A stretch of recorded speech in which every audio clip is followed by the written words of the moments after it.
How did this happen? We just don't know.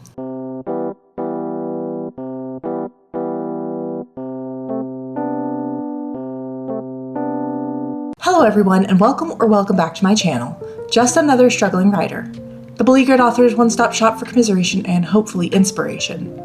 My name is Carrie Scherer, and I am just another struggling writer. And today, I just want to come to you briefly and talk a little bit about something I recently discovered about myself. Something I have always known was true about myself, but didn't realize had a name. Something that has impacted my experiences with both reading and writing. Long-time, or at least more studious viewers of this channel might recall me talking a little bit in the past about how I don't have a very powerful imagination, and that when I am reading, I'm not really immersing myself in the scene, I'm just enjoying the story that's being told as words on a page. This has particularly impacted my ability to enjoy horror as a genre, because that is a genre where I feel like it truly does rely on your ability to experience the scene on a more visual level. Truth be told, I don't have a very robust theater of the mind. When I am reading a book, I don't really imagine the details very distinctly. I have also talked in the past about how when I am writing, especially my first drafts, I don't really pay any attention to description. I am especially focused on the plot developments, what the characters are saying to each other, what the action is, what their feelings are.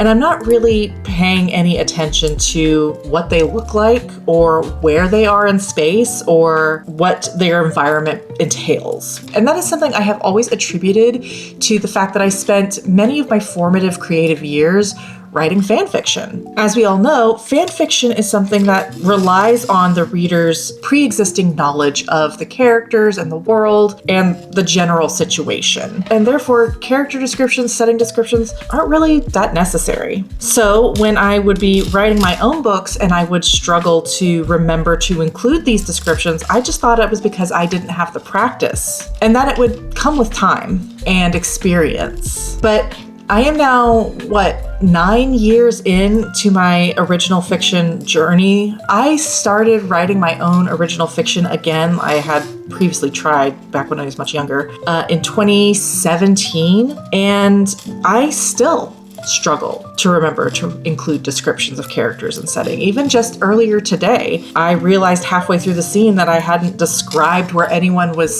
standing in relation to each other in a big group setting, or where they were sitting or anything like that, or what the room even looked like. And that is because I'm not picturing that. And I have always known that people have different degrees of their imagination. I know some people have very, very vivid imaginations and they are able to see things playing out like it's a movie, but I never really thought of my level of imagination as truly out of the realm of normalcy until I was recently discussing my inability to really truly sink in and enjoy horror novels with a colleague, and she was kind of bamboozled about my experience. And that kind of led me down the rabbit hole to learning that I actually have something called aphantasia, which is characterized as an inability to truly imagine things. To give you a perspective on what my experience is, if you were to name an object, let's say a guitar, I don't picture a guitar. I know I'm thinking about a guitar and what it is and what it does and how it looks. And if I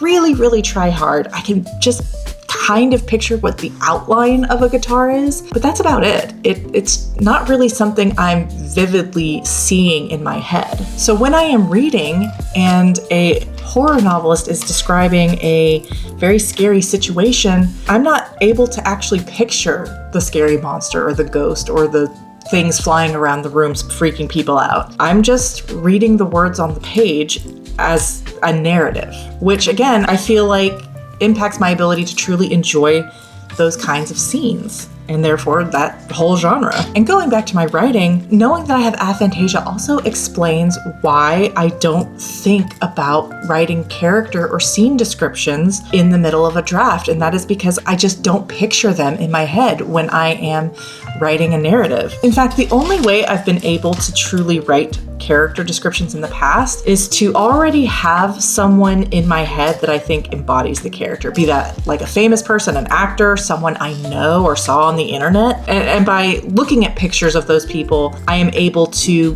better describe my own characters. And while I don't think that's a completely unique experience to aphantasia, it's a complete necessity for me. If you're wondering why I'm so distracted, I am working on untangling more jewelry. This is a bracelet and 2 necklaces. How they got this badly entangled? No idea. How does a bracelet, it's like a bead bracelet too, so there's no clasp. How did this happen? We just don't know.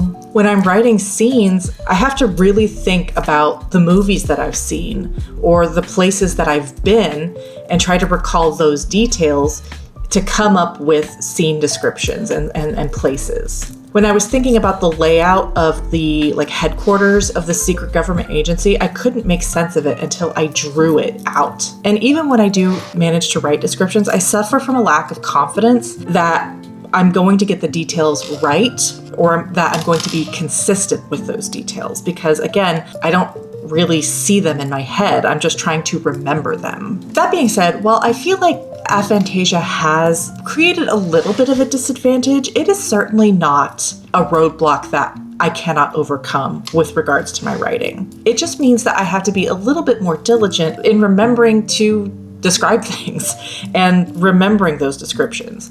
It means that I will have to go back to the scene where I first introduced my main character or other important characters and reread what I wrote to make sure that I'm being consistent. And it means asking my critique partners and beta readers to check me if I forget or if the description is not adequate. I don't think aphantasia precludes me from being a good writer. It just means that I have to develop another level of skill that maybe others don't necessarily need to rely on.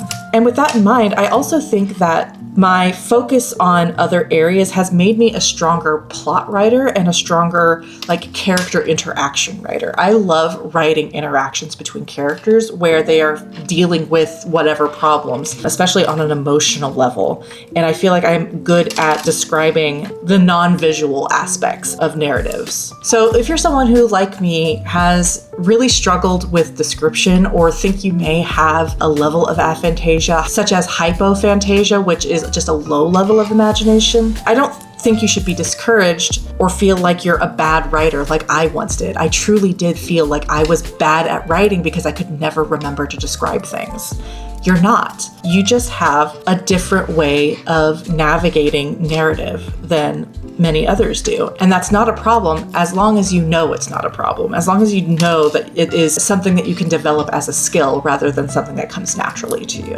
And that's pretty much it. Just a little fun fact about me that I recently learned and something that really impacts my writing, so I thought it was relevant, especially since I am actively looking for beta readers and critique partners for my current work in progress, Seekers of Empyrean, which I won't do the log line again once a video is plenty. If you're interested in being a beta reader or critique partner, please reach out to me. I'll put my email down in the description below. I would love to get in touch with you since I am planning on having draft 3 finished by August 1st. And with that, thank you so much for watching. I so appreciate it. If you like my content and want to support the channel, please like and subscribe or consider leaving a comment down below. If you made it all the way to the end of this video, leave me the mind blown emoji because that was my colleague's face when I told her that I don't really picture things in my head at all. And she tried to imagine what that was like. In my next video, I have a 10K weekend writing vlog for you, which I am currently in the middle of undertaking, so I better log off and go get that done right now. I hope you look forward to it, and I will see you then. Bye.